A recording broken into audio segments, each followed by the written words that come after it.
Taxing powers of barangays. Question. What taxes, fees, or charges may be imposed by barangays? Answer. The following taxes, fees, and charges may be levied by barangays. Retailers with fixed business establishments, with gross sales or receipts of 50,000 pesos or less for cities, and 30,000 pesos or less for municipalities. If it exceeds 50,000 pesos or 30,000 pesos, taxes must be paid with the city or municipality. Service fees or charges. Barangay clearance. Other fees and charges on commercial breeding of fighting cocks, cockfighting, and cockpits. Places of recreation which charge admission fees.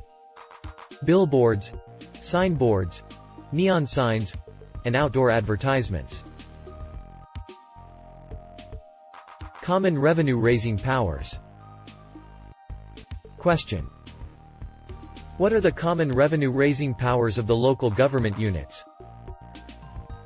Answer. The common revenue-raising powers of LGUs are service fees and charges, public utility charges, and for the operation of public utilities owned, operated, and maintained by the LGUs within their jurisdiction. Toll fees or charges. The Sanggunian may impose toll fees or charges for the use of any public road, pier, or wharf, waterway, bridge, ferry, or telecommunication system funded and constructed by the LGU. Exemptions. Officers and enlisted men of the Armed Forces of the Philippines, and members of the Philippine National Police on mission. Post office personnel delivering mail.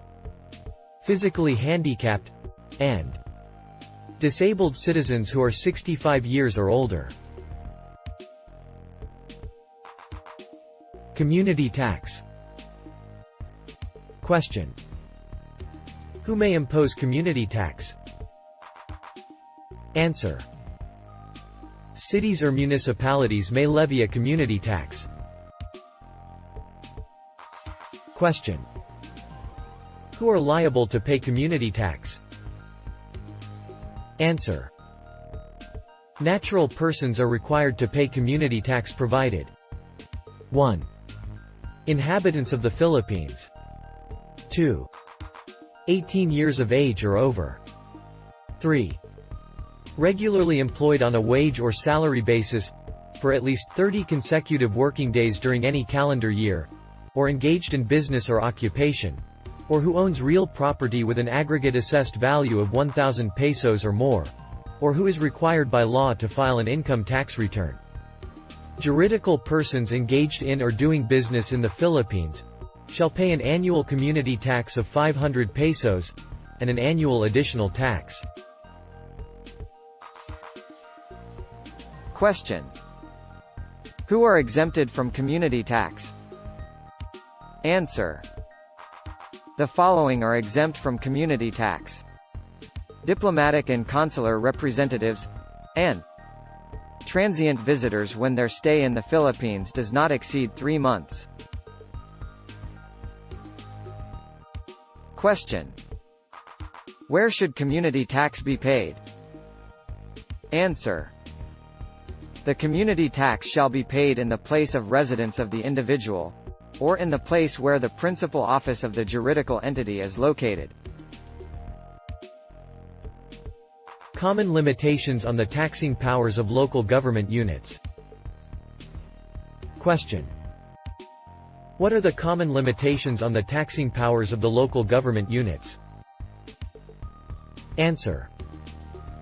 The exercise of the taxing powers of provinces, cities, municipalities, and barangays shall not extend to the levy of the following. A. Income tax, except when levied on banks and other financial institutions. B. Documentary stamp tax. C. Taxes on estates, inheritance, gifts, legacies, and other acquisitions mortis causa, except as otherwise provided herein.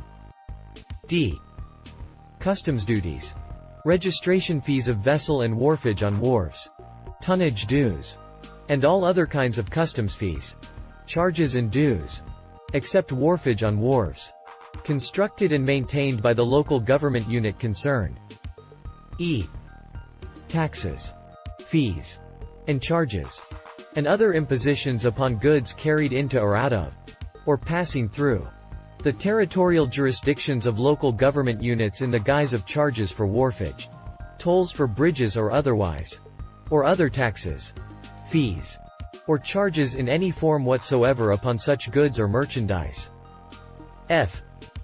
Taxes, fees, or charges on agricultural and aquatic products, when sold by marginal farmers or fishermen. G. Taxes on business enterprises, certified to by the Board of Investments as pioneer or non-pioneer, for a period of 6 and 4 years, respectively from the date of registration. H.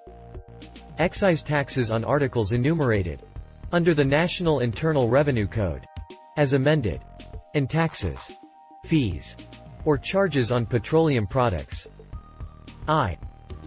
Percentage or value-added tax on sales, barters or exchanges, or similar transactions on goods or services, except as otherwise provided herein. J. Taxes on the gross receipts of transportation contractors and persons engaged in the transportation of passengers or freight by hire and common carriers by air, land, or water, except as provided in this code. K. Taxes on premiums paid by way or reinsurance or retrocession. L. Taxes, fees, or charges for the registration of motor vehicles, and for the issuance of all kinds of licenses or permits for the driving thereof, except tricycles. M. Taxes, fees, or other charges on Philippine products actually exported, except as otherwise provided herein. N. Taxes, fees, or charges on countryside and barangay business enterprises and cooperatives, duly registered under RA number 6810, and Republic Act numbered 6938, otherwise known as the Cooperative Code of the Philippines respectively. N. O. Taxes, fees, or charges of any kind on the national government, its agencies and instrumentalities, and local government units. Requirements for a valid tax ordinance. Question. What are the requirements for a valid tax ordinance? Answer. The requirements for a valid tax ordinance are: 1. The tax is for a public purpose. 2. The rule on uniformity of taxation is observed. 3. Either the person or property taxed is within the jurisdiction of the government levying the tax, and 4. In the assessment and collection of certain kinds of taxes, notice and opportunity for hearing are provided. Taxpayers' remedies. Question. What are the remedies available to the taxpayer? Answer. The following are the remedies of the taxpayer. Administrative. Before assessment. Question the constitutionality or legality of tax ordinance or revenue measures on appeal. Declaratory relief. After assessment. Protest. Claim for refund or tax credit. Redemption. Compromise. Judicial. Court action. Declaratory relief. Injunction.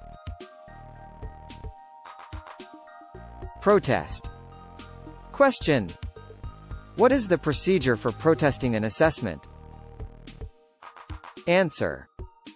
Under Section 195 of the Local Government Code (LGC), the protest of assessment proceeds as follows. 1. Treasurer or duly authorized representative issues notice of assessment. Assessment states the nature of the tax, fee or charge, the amount of deficiency, surcharge, interest, and penalty. 2. Taxpayer may file a written protest with the treasurer within 60 days from receipt of the notice of assessment. Otherwise, assessment becomes final and executory. 3. The local treasurer shall decide the protest within 60 days from the time of its filing. If he finds the protest to be wholly or partly meritorious, he shall issue a notice cancelling wholly or partially the assessment. If the local treasurer finds the assessment to be wholly or partly correct, he shall deny the protest wholly or partly with notice to the taxpayer. 4. The taxpayer may appeal with a court of competent jurisdiction within 30 days from receipt of the denial of the protest, from the lapse of the 60-day period prescribed if there is no decision. If no appeal within this period, the assessment becomes conclusive and unappealable. 5. Appeal to Court of Tax Appeals (CTA) Division within 30 days from receipt of the decision if the Regional Trial Court (RTC) exercised its original jurisdiction, but if the case originated from the Municipal Trial Court (MTC) and RTC exercised its appellate jurisdiction, appeal is to the CTA and bank under Rule 43. If the division decides against taxpayer, motion for reconsideration to be filed within 15 days with the same division. If motion for reconsideration is denied, petition for review filed with CTA and bank. 6. Appeal to the Supreme Court within 15 days.